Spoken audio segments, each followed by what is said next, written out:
بسم اللہ الرحمن الرحیم۔ الحمدللہ، یہ فرض العلوم کا سلسلہ ہمارا جاری و ساری ہے۔ پچھلے درس میں ہم نے وقف کے مسائل سنے تھے۔ آج کی گفتگو ہے شرکت کے اعتبار سے۔ یاد رکھیں کہ شرکت یعنی کسی چیز میں شریک ہو جانا۔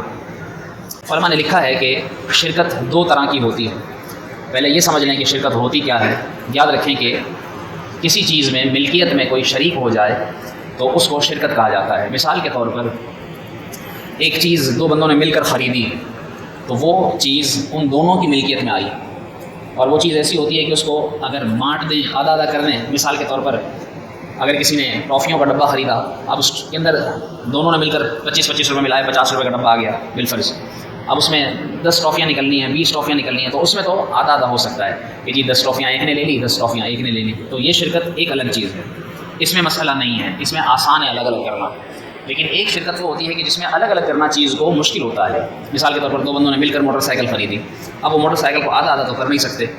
اور ایک وقت میں دونوں استعمال بھی نہیں کر سکتے۔ ایک بندے نے جانا ہے اس طرف، دوسرے بندے نے جانا اس طرف، تو اب دونوں مل کر خرید لیں گے تو شرکت تو دونوں کی ہے اس میں۔ تو اب اس طرح کی جو شرکت ہے اس کے کیا احکام ہیں دین اسلام میں، یہ بھی بیان کیے گئے ہیں۔ ایک ہوتی ہے شرکت ملک، کہ بندے کی ملکیت میں کوئی چیز آتی ہے، کہ آپس میں ان دونوں کا کوئی عہد معاہدہ نہیں ہوتا، کچھ طے نہیں ہوتا، کوئی ایگریمنٹ نہیں ہوتا آپس میں، ان کی ملکیت میں بغیر ایگریمنٹ کیے ہی کوئی چیز آ جاتی ہے۔ اور اس کی دو قسمیں ہیں۔ ایک ہوتی ہے کہ وہ بغیر ایگریمنٹ کیے ان کے ملکیت میں کوئی چیز جبراً طور پر آ جائے۔ اب علماء لکھتے ہیں یعنی بغیر کسی ارادے کے، بغیر کسی قصد کے کوئی چیز ان کی آپس میں ایک جیسی ہو جائے۔ مثال کے طور پر دونوں کو وراثت سے حصہ ملا، اور ایک کمرے کا مکان تھا، اس میں دونوں بھائیوں کا حصہ بنتا ہے۔ اب ظاہر سی بات ہے کہ دونوں بھائی جب اس میں شریک ہو گئے تو یہ ان کی ملکیت میں خود بخود آ گیا۔ ان کا جو والد تھا یا جو بھی تھا ان کا وارث، جو ان کا رشتہ دار، تو وہ مر گیا۔ اس کے مرنے سے وہ مال ان کی ملکیت میں آ گیا، شریعت نے ان کو مالک بنا دیا۔ اب یہ انہوں نے خود سے نہیں کیا بلکہ شریعت نے ان کو دیا ہے، تو یہ ملکیت ہے اور جبری ہے، یعنی مجبوراً ان کو اس میں شریک ہونا پڑے گا اس میں۔ اور ایک ہوتی ہے کہ ملکیت جو ہے وہ شرکت ملک جو ہے وہ اختیار سے لیں، اپنی مرضی سے کوئی عہد معاہدہ کر کے لیں۔ مثال کے طور پر دونوں نے مل کر، جیسے میں نے مثال دی کہ کوئی چیز خرید لی، اور انہوں نے اپنے اختیار سے جس چیز کو خریدا ہے اس کے اندر یہ دونوں آپس میں ایسے شریک ہوئے کہ اس کو الگ نہیں کر سکتے، جیسے میں نے موٹر سائیکل کی مثال دی۔ تو اس طرح کی ملکیت کو شرکت ملک کہا جاتا ہے۔ اس کے بارے میں کیا حکم ہے؟ اس کے بارے میں شرعی مسئلہ یہ ہے کہ ہر ایک شرکت ملکیت کے اعتبار سے اپنی اپنی چیز میں، اپنے اپنے حصے میں تصرف کر سکتا ہے، اور اپنے اپنے حصے میں اگر اس کے اندر فرق کرنا ممکن ہو تب۔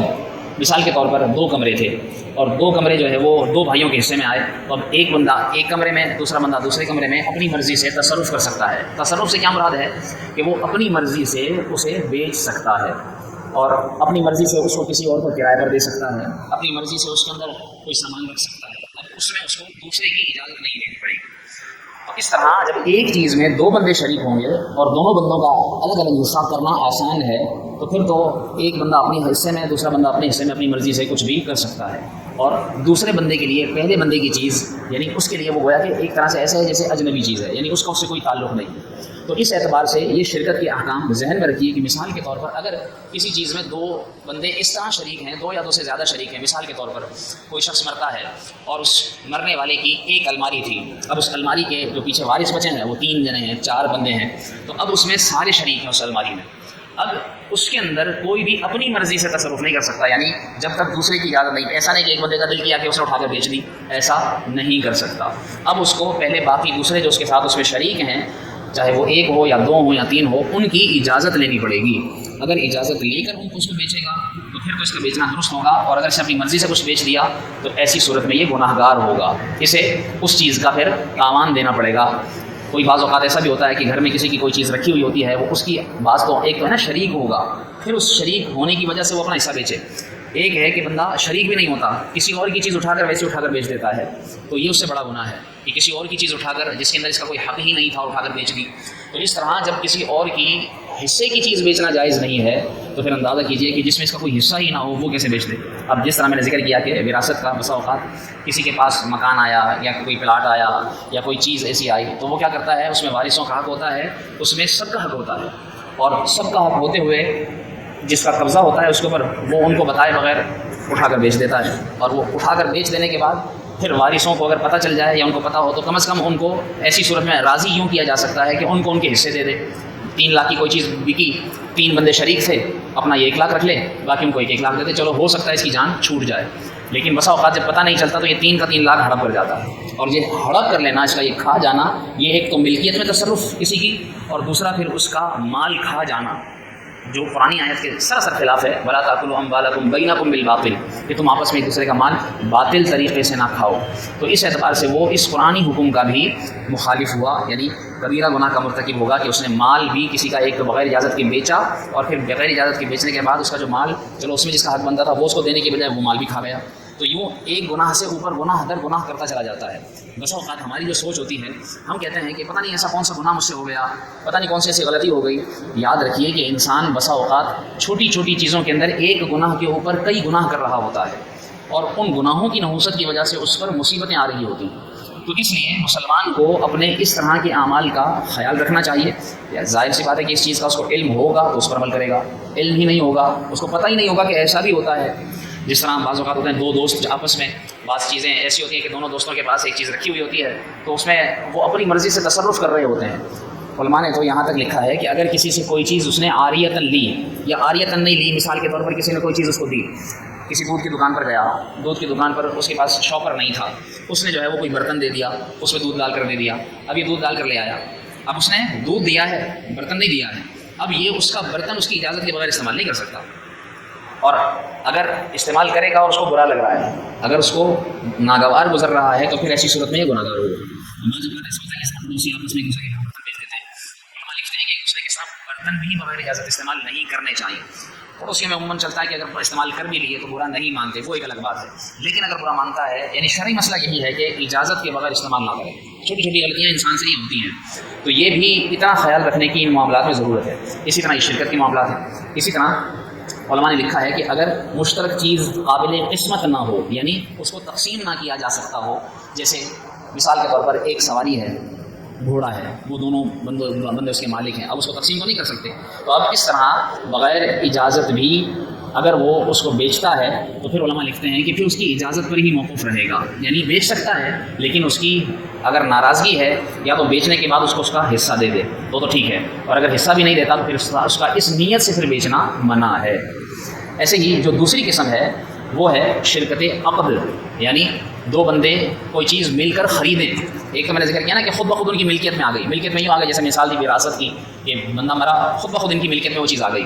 یا کسی نے کوئی تحفہ کہا کہ بھئی یہ تم دونوں کے لیے, اب انہوں نے مانگا تو نہیں اور آپس میں بھی کوئی انہوں نے معاہدہ نہیں کیا, کسی نے دونوں کو تحفہ دے دیا, تو یہ تو خود بخود آئی. ایک ہے خود وہ کوئی چیز مل کر خریدیں باہم مل کر, یا دونوں باہم کسی چیز کے اوپر عقد کر لیں کہ بھئی یہ چیز میری بھی ہے تمہاری بھی ہے, اسے تم بھی استعمال کر سکتے ہو میں بھی استعمال کر سکتا ہوں. تو علماء لکھتے ہیں کہ شرکت عقد میں ایجاب و قبول ضروری ہے. یعنی ایک بندہ کہے کہ بھئی یہ میں خرید رہا ہوں اور تم بھی اس کے اندر پیسے دو گے. اب کوئی ایسا بندہ اٹھے وہ کہے کہ بھئی میں نے یہ چیز خرید لی تھی تو اس میں جو ہے نا وہ آدھے پیسے میں نے دے دی, آدھے تم دے دو. ارے بھئی ایسے آدھے کیسے اپنی زبردستی سے دے دوں, خریدی تم نے, نہ مجھے بتایا نہ مجھ سے پوچھا, اور بعد میں کہہ رہے آدھے پیسے تم دو. تو اس طرح آدھے پیسے وہ تب مانگ سکتا ہے جب اس نے اس کو اجازت دی ہو, تو وہ تب اس کی ملکیت میں شریک ہوگا. یعنی مقصد یہ ہے کہ جب کوئی چیز 2 بندے آپس میں عہد معاہدہ کر کے لیں گے تو پھر اس کے نفع نقصان کے وہ ذمہ دار ہوں گے. ایک بندہ اپنی طرف سے مرضی سے مارکیٹ گیا اور جو ہے وہ کوئی بھی چیز خرید کر لے آیا اور آ کر دوسرے کو بتا رہا ہے کہ یہ نا میں نے تمہاری طرف سے بھی خرید لی, تو وہ جو ہے وہ اگر منع کر دے گا تو اب یہ اس کے اوپر زبردستی نہیں تھوپ سکتا. ایسا بھی لوگ کرتے ہیں بعض اوقات کہ کوئی بھی چیز بس اوقات پورے پلاٹ کا سودا کر لیتے ہیں, پوری جائیداد کا سودا کر دیا جاتا ہے, میں نے تمہاری طرف سے کر لیا کوئی مسئلہ. تو اس طرح اپنی مرضی سے بغیر کسی کے ایجاب یا قبول کیے, یعنی آپس میں ایگریمنٹ ہاں قبول کیے بغیر, اب آپس میں ایجاب و قبول کیے بغیر کوئی چیز اس طرح وہ خرید کر دوسرے کے اوپر نہیں تھوپ سکتے. اجازت لے کر ایک دوسرے کے ساتھ مل کر خریدیں, یا اس کو پتہ ہے کہ ہاں وہ اجازت دے گا, پھر وہ اس میں ملکیت میں شریک ہوں گے اور پھر اس میں نفع نقصان کے برابر ذمہ دار ہوں گے. بعض اوقات ایسا ہوتا ہے کہ بھئی کسی نے کوئی چیز خریدی اور خریدی اس نیت سے کہ بھئی میں بیچ دوں گا اور اس پہ منافع مل جائے گا. اب چیز خرید لی 50,000 کی, اس نے سوچا تھا چلو 25,000 میں ملاؤں گا, 25,000 دوسرے سے لے لوں گا. اب اس کو کہا کہ تم 25,000 دو, تو اب وہ مثال کے طور پر کہتا ہے کہ بھئی میں تو نہیں دیتا, اور یہ اس نے چیز 50,000 کی جو خریدی تھی پتہ چلا کہ یہ نقصان میں گئی, 40,000 کی اس کو بیچنی پڑ گئی. اب یہ جو 10,000 نقصان ہے یہ تو یہ سوچ رہا ہوگا کہ میں اسے 5,000 نقصان میں اس سے لے لوں گا.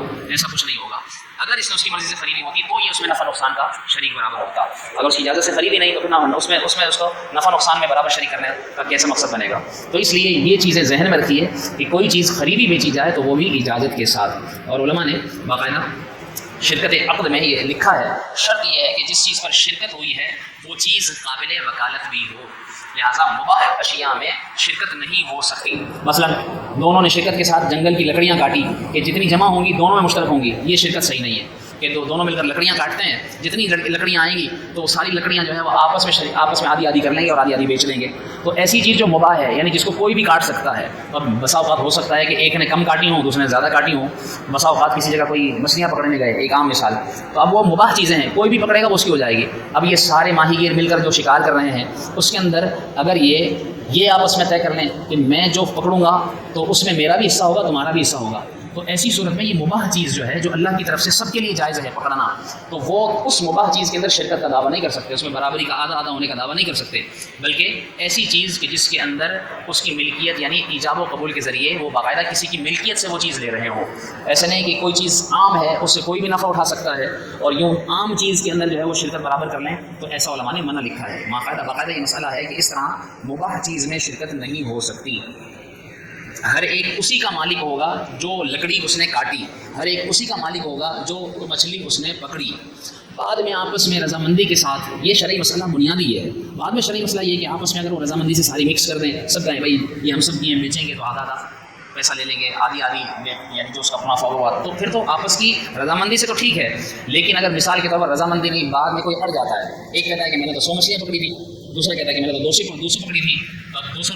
ملا کر 300 آئی، تو اب جو ظاہر سی بات ہے 100 والا ہوگا تو وہ کہے گا کم از کم 150 تو مجھے ملے، یعنی مجھے 50 تو ملے، تو وہ جو 200 پکڑنے والا ہوگا وہ کہے گا میں نے محنت زیادہ کی ہے، میں تمہیں کیوں 50 مچھلیاں دوں۔ اس طریقے سے آپس میں اگر اختلاف ہو جاتا ہے تو پھر شرعی مسئلہ بیچ میں آئے گا، اور وہ یہی کہ جس نے جتنی مچھلیاں پکڑی وہی اسی کی ہوں گی، اس میں کوئی زبردستی یہ نہیں کہہ سکتا کہ یہ جو ہے وہ ہم دونوں نے مل کر سارا خرچہ کیا تھا اور ہم دونوں نے سارا جو ہے اگر آپس میں اختلاف ہوتا ہے تو پھر اختلاف کی صورت میں اسی شرعی مسئلے پر عمل ہوگا۔